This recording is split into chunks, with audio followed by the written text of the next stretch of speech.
പാറയ്ക്ക് മുകളിൽ ഒരു അമ്പലവും സ്ഥിതി ചെയ്യുന്നുണ്ട്. വാണിയമ്പലം സ്റ്റേഷനിൽ ട്രെയിൻ കുറച്ചധിക നേരം നിർത്തിയപ്പോഴാണ് കാര്യം പിടികിട്ടിയത്. വെറുതെയല്ല ട്രെയിൻ ചലിച്ചു തുടങ്ങിയപ്പോൾ തന്നെ മൂന്നാമത്തെ ട്രാക്കിലേക്ക് ട്രെയിൻ നീങ്ങിയത്. ഇപ്പോൾ മറ്റൊരു ട്രെയിൻ നിലമ്പൂർ ഭാഗത്തേക്ക് വരാനുണ്ട്. അതിന് വഴിമാറിക്കൊടുത്തതാണ്. വരാനുള്ള ട്രെയിൻ മിന്നൽ വേഗത്തിൽ കടന്നുപോയി. ഞങ്ങൾ യാത്ര ചെയ്യുന്ന ട്രെയിനും നീങ്ങിത്തുടങ്ങി. വീണ്ടും അതാ ആദ്യ ട്രാക്കിലേക്ക് തന്നെ ഒന്നും അറിയാത്തവനെ പോലെ ലയിച്ചു ചേരുന്നു.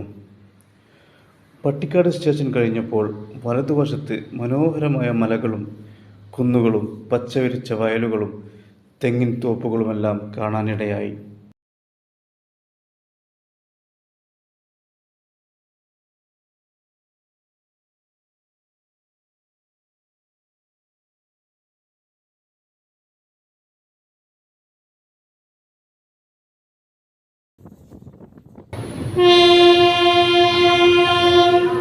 അപ്പോഴേക്കും ഞങ്ങൾക്കിറങ്ങേണ്ട അങ്ങാടിപ്പുറം സ്റ്റേഷൻ എത്തിത്തുടങ്ങി.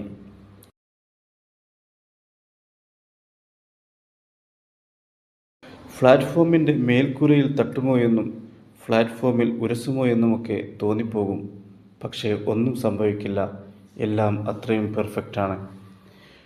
ട്രെയിനിൻ്റെ വേഗത പൂർണ്ണമായും നിലക്കാൻ തുടങ്ങി. മറ്റു സ്ഥലങ്ങളിലേക്കുള്ള യാത്രക്കാർ ട്രെയിനിനകത്തേക്ക് കയറാനുള്ള തന്ത്രപ്പാടിലാണ്. ഞങ്ങൾ ഇവിടെ ഇറങ്ങാനും. വീണ്ടും കാണാം. Good bye.